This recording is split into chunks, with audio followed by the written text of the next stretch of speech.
Hi, I'm Matt Burley, one of the guides, some people call pastors, here at Table Communities.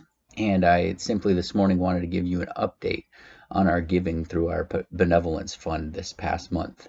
We already gave around $6,000, mainly from shifting money in our budget from other areas to our benevolence fund. $4,200 was given to our general fund this month, which is being designated to benevolence giving, all of it. We will be thinking and praying about what organizations or individuals to give to at this time to those who are in financial need. We've already supported this month 2 church plants, a family, and 2 Christian organizations through the giving of that $6,000. But tough times aren't behind us, and we know that. We want to be ready to give more as we've been given much. As I think about our values and our strategy uh, to accomplish one of our particular values, I think of the value of multiplying hospitality. That is expressed strategically at table through what we call community table. Now, during this time, we can't have the literal table in front of us where we sit across from people, look into their eyes, and express the compassion and love of Jesus to them. But we still have the ability to be people who are loving toward our neighbors. If we're honest, what it means to multiply hospitality is simply to be good neighbors and pray that that neighborliness will rub off on others.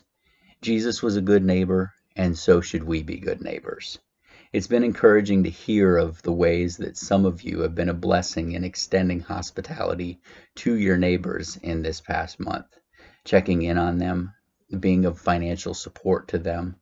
One of our church family members, Anna Bubnick, has been donating money from her sale of masks to Safe Families for Children. So children are in on the mission with our church here as well.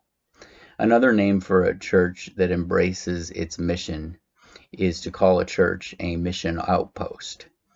We come together to worship God and get fueled for mission at the mission outpost. We want to be a church family that lifts up our neighbors emotionally, spiritually, and economically.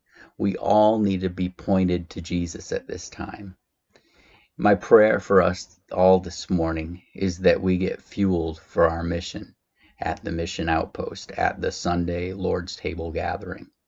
A great way to do that is through this worship service, and I wanted to get us started this morning by reminding us of our invitation at the beginning of the service from last week. And it was this.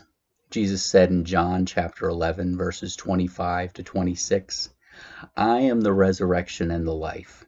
The one who believes in me will live even though they die. And whoever lives by believing in me will never die. Do you believe this?" That's a sharp question there at the end. Do you believe this?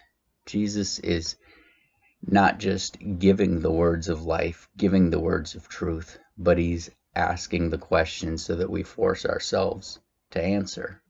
Another way of asking this question is, do you trust that in Jesus' words, that you will rise again after death, that you will never die if you trust in him?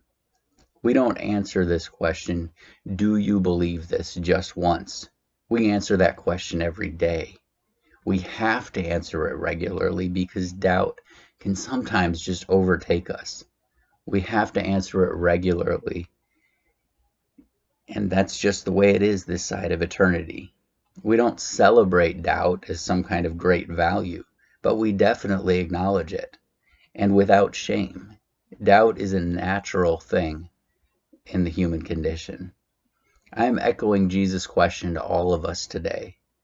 Do you believe this? Do you believe that you will rise and never die? As we worship God today, I pray that we will trust in Jesus to look after us.